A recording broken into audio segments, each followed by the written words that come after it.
नमस्कार दोस्तों, मेरा नाम स्वरूप सोलंकी। जैसा कि हमारा आयोग की सीरीज चल रही है, पीएससी की परीक्षा को ध्यान में रखते हुए हमने आयोग की सीरीज चालू करी है। तो इस आयोग की सीरीज में आज हम पढ़ेंगे नियंत्रक एवं महालेखा परीक्षक, भारत का नियंत्रक एवं महालेखा परीक्षक। तो देखिए दोस्तों, मैं आपको पहले थोड़ी सी पृष्ठभूमि बता दूं, सामान्य बातें बता दूं। ये भी एक संवैधानिक संस्था है, संवैधानिक निकाय है। संवैधानिक किसको कहते हैं? जिसका वर्णन संविधान में हो तो उसको संवैधानिक निकाय कहते हैं। तो इसका वर्णन संविधान में कहाँ है? तो संविधान के भाग 5 में अनुच्छेद 148 से 151 तक इसका वर्णन है। तो देखिए, संविधान के भाग 5 में अनुच्छेद 148 से 151 तक नियंत्रक एवं महालेखा परीक्षक का वर्णन किया गया है। भारत के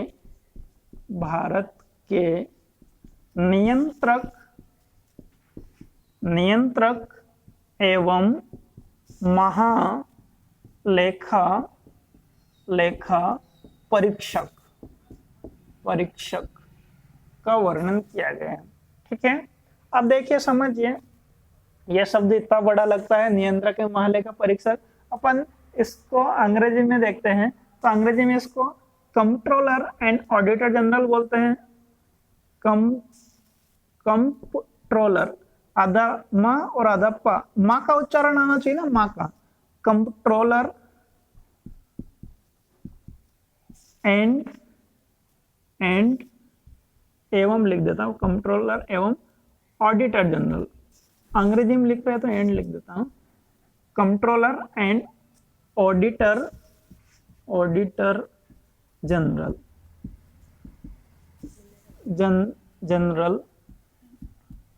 अब ये जो कंट्रोलर एंड ऑडिटर जनरल है, इसको अंग्रेजी में बोलते हैं कंट्रोलर एंड ऑडिटर जनरल, इसको शॉर्टकट में बोलते हैं CAG। तो अपन अब इतना बड़ा नहीं बोलेंगे कि भारत का नियंत्रक एवं महालेखा परीक्षक या controller and auditor general. Upon shortcut में CAG अब बोलेंगे। C मतलब कंट्रोलर, A फॉर ऑडिटर और G for general, controller and auditor general. तो यदि कोई पूछे आपसे कि controller and auditor general Bharat के संविधान के किस भाग में है, किस अनुच्छेद में, कहां से कहां तक चलता है, तो भाग 5 में अनुच्छेद 148 से 151 तक चलता है। तो अब स्टार्ट करते हैं, हम एक एक अनुच्छेद को लेकर चलते हैं तो उसके बारे में सारी बातें क्लियर हो जाएगी। तो देखिए, सबसे पहले अनुच्छेद 148 से देखते हैं। दोस्तों, अनुच्छेद 148 बोलता है कि भारत का एक CAG होगा, भारत का एक CAG होगा, भारत का एक कंट्रोलर एंड ऑडिटर जनरल या नियंत्रक एवं महालेखा परीक्षक होगा। और CAG की नियुक्ति कौन करता है? तो CAG की नियुक्ति करता है राष्ट्रपति। ठीक है, मंत्रिपरिषद के परामर्श पर करता है। फिर उसके बाद में दूसरी बात करें तो CAG का कार्यकाल, तो इसका कार्यकाल रहता है 6 वर्ष या 65 वर्ष, 6 वर्ष की अवधि या 65 वर्ष की आयु पूरी करने पर, इनमें से जो भी पहले हो जाए इतना रहता है, 6 वर्ष या 65 वर्ष। और इसके पूर्व भी यह राष्ट्रपति को अपना त्याग पत्र दे सकता है, या राष्ट्रपति को अपना त्याग पत्र दे सकता है, या फिर इसको पद से भी हटाया जा सकता है। पद से कैसे हटा सकते हैं? सर्वोच्च न्यायालय के न्यायाधीश को पद से हटाने की प्रक्रिया से इसको पद से हटाया जाता है। अब सर्वोच्च न्यायालय के न्यायाधीश को पद से कैसे हटाते हैं, तो मैंने आपको लास्ट वीडियो में बताया था, जब राज्य निर्वाचन आयोग पढ़ाया था। तो मैं संक्षेप में बता देता हूँ कि सर्वोच्च न्यायालय के न्यायाधीश को पद से कैसे हटाते हैं। तो अनुच्छेद 124(4) के अनुसार साबित कदाचार, अनुच्छेद 124(4) के अनुसार साबित कदाचार या असमर्थता के आधार पर सर्वोच्च न्यायालय के न्यायाधीश को पद से हटा सकते हैं। इसके लिए क्या करना पड़ता है? तो नंबर 1 लोकसभा के मामले में 100 सांसद, नंबर 2 राज्यसभा के मामले में 50 सांसद लिखित में पीठासीन अधिकारी को देगा। पीठासीन अधिकारी हाँ या ना कर सकता है। यदि पीठासीन अधिकारी हाँ करता है तो फिर क्या होता है, फिर 3 सदस्यीय समिति बनती। 3 सदस्यीय समिति क्या करती है, लगाए गए आरोप की जांच करती है। 3 सदस्यीय समिति में कौन कौन होते हैं, एक सर्वोच्च न्यायालय का मुख्य न्यायाधीश, यदि उसके ऊपर वाद लाया जाता है तो अन्य न्यायाधीश, दूसरा 25 उच्च न्यायालय में से एक मुख्य न्यायाधीश उच्च न्यायालय का, और तीसरा एक विधि का ज्ञाता। तीनों लोग लगाए गए आरोपों की जांच करते हैं। यदि इसमें भी दोषी पाया जाता है तो फिर मतदान होता है। तो लोकसभा में 2/3 मतदान से पास हो जाने के बाद में, 2/3 बहुमत से पास हो जाने के बाद में राज्यसभा में जाता है। राज्यसभा में 2/3 बहुमत से पास होने के बाद में राष्ट्रपति उसको पद से हटाने का आदेश जारी करता है। यह सर्वोच्च न्यायालय के न्यायाधीश को पद से हटाने की प्रक्रिया है, और इसी प्रक्रिया से सीएजी को पद से हटा सकते हैं। फिर उसके बाद में ये हो गया अपना। अच्छा, इसकी योग्यता कौन डिसाइड करेगा, सीएजी की योग्यता, सीएजी इसी आर्टिकल में चल रहा है, अनुच्छेद 148 में चल रहा है, योग्यता संसद द्वारा। सीएजी की योग्यता संसद द्वारा डिसाइड होती है, संसद इसकी योग्यता निर्धारित करता है। ठीक है, अनुच्छेद 148 में इतनी बात हो गई। फिर उसके बाद में आता है अनुच्छेद 149। अनुच्छेद 149, अनुच्छेद 149 49। अनुच्छेद 149 बोलता है सीएजी के कार्य, सीएजी के कार्य। तो सीएजी के क्या क्या कार्य होते हैं अपन को ये देखना है। तो सीएजी के मुख्य रूप से 3 कार्य हैं। ये इसके जो कार्य हो मुख्य रूप से 3 कार्य हैं। नंबर 1, लेखाओं की संपरीक्षा करना। नंबर 1, केंद्र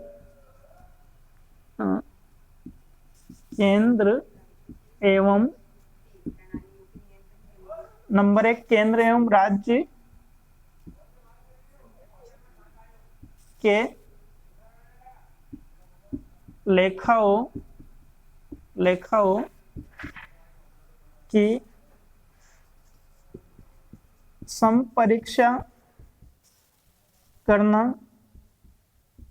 नंबर 2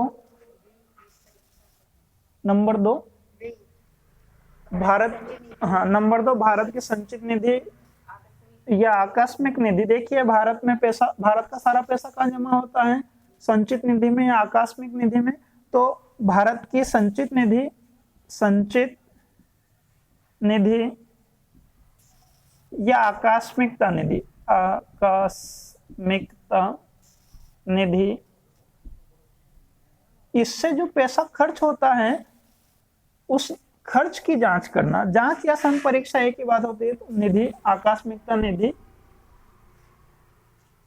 के व्यय या खर्च की जांच करना, जांच या संपरीक्षा करना। नंबर 3, लोक उपक्रमों तथा विभिन्न विभागों के लेखाओं की संपरीक्षा करना।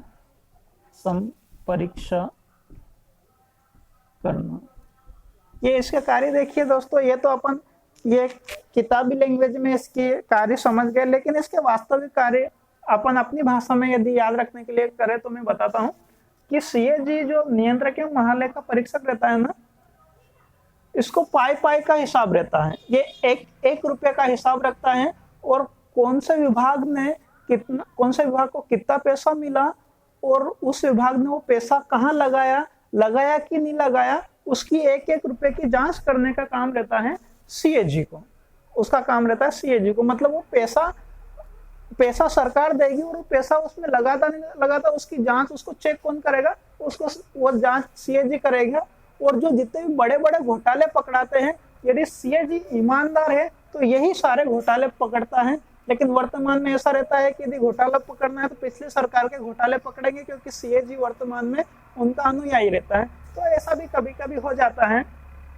तो ये इसका काम रहता है अपनी भाषा में समझे तो घोटाले पकड़ना या एक एक रुपए की जांच करना। ठीक है, फिर उसके बाद में अगला आर्टिकल 150 आता है। तो 150 अब आप इसका एक स्क्रीनशॉट ले लीजिए, फिर उसके बाद में मैं आगे बढ़ता हूँ।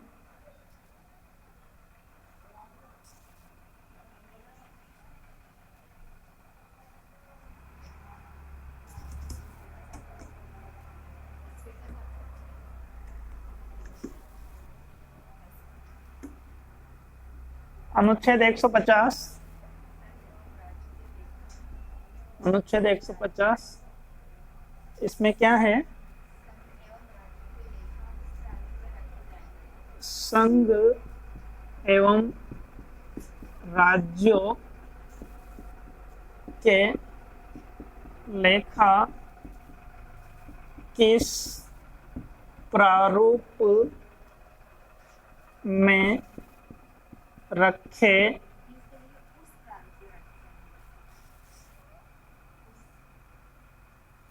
उस प्रारूप में रखे जाएंगे। तो किस प्रारूप में रखे जाएंगे उस प्रारूप में, मतलब कि नंबर एक बात, संघ के मामले में संघ सरकार को देता है। संघ,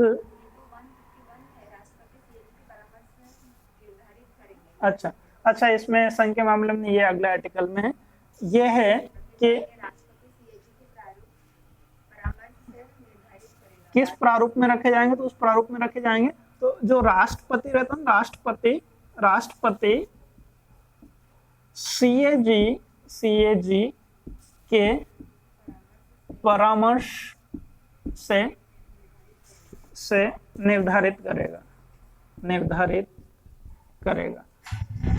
ठीक है, फिर उसके बाद में अगला आर्टिकल आता है, आर्टिकल 151। आर्टिकल 151 बोलता है सीएजी अपना प्रतिवेदन किसे देगा, तो सीएजी का प्रतिवेदन देखिए, इसमें समझिए, इसमें तीन बात है। नंबर एक, संघ के मामले में संघ सरकार को देगा जिसे वह संसद में रखवाएगा। तो संघ के संघ के मामले में वह अपना प्रतिवेदन मतलब रिपोर्ट होता है, कहीं कभी यहाँ पर रिपोर्ट शब्द भी आ जाता है, रिपोर्ट। तो सीएजी अपना प्रतिवेदन संघ के मामले में राष्ट्रपति को देगा, संघ के मामले में वह राष्ट्रपति को देगा जिसे वह संसद में रखवाएगा। मैं पूरा नहीं लिख रहा हूं, मैं केवल आपको बोल के बता रहा हूं कि संघ के मामले में वह राष्ट्रपति को देगा अपना प्रतिवेदन जिसे वह संसद में रखवाएगा। दूसरी बात, राज्य के मामले में, राज्यों मतलब अलग अलग 28 राज्य है अपने मध्य प्रदेश में, भारत में 28 राज्य हैं। तो राज्यों के मामले में वह अपना प्रतिवेदन किसको देगा, राज्यपाल को देगा जिसे वह राज्य विधानमंडल में रखवाएगा। और नंबर तीसरी बात, जो यूटी है, यूटी मतलब यूनियन टेरिटरी, जो केंद्र शासित प्रदेश है, भारत में 28 राज्य है और 8 केंद्र शासित प्रदेश है। तो जो 8 केंद्र शासित प्रदेश है उनकी बात करें तो इस यूटी के मामले में, संघ शासित प्रदेश के मामले में वह अपना प्रतिवेदन राष्ट्रपति को देगा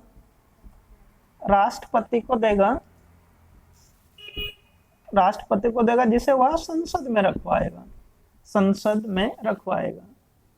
तो ये हमने पढ़ा, आज हमारा वीडियो सीएजी का वीडियो था, तो हमने पढ़ा। अभी एक दो ऑनलाइन फैक्ट बाकी है आपके, जैसे यदि आपसे पूछ लें कि भारत का प्रथम सीएजी कौन है, तो भारत का प्रथम सीएजी कौन है, तो ये क्वेश्चन पूछे जाते हैं, प्रथम कौन है, वर्तमान कौन है।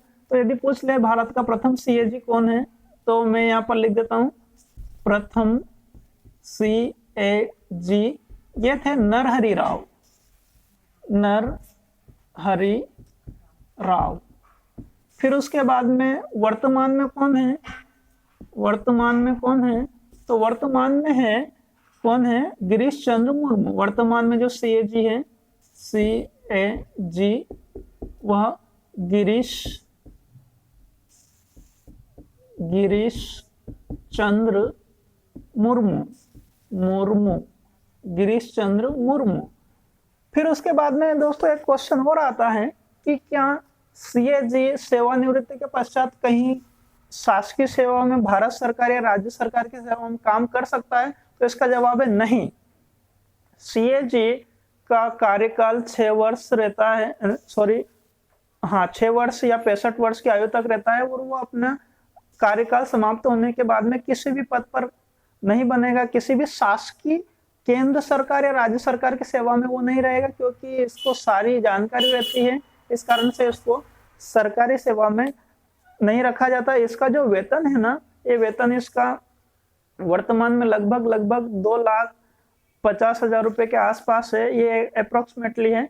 तो ये वेतन के बाद में इसको सैलरी, वो जो वेतन के बाद में क्या रहता है कि इनको आधी तनख्वाह मिलती है, तो वो बस आधी तनख्वाह पे जीवन जिएंगे, उसके बाद में उनको किसी भी सरकारी नौकरी में नहीं रखा जाएगा। ठीक है, आज के लिए इतना ही। वीडियो अच्छा लगा है लाइक करें, शेयर करें, सब्सक्राइब करें। अच्छा नहीं लगा है तो कमेंट्स करके मुझे बता देना कि यहाँ पर समस्या है, डिसलाइक मत करना है। ठीक है, धन्यवाद।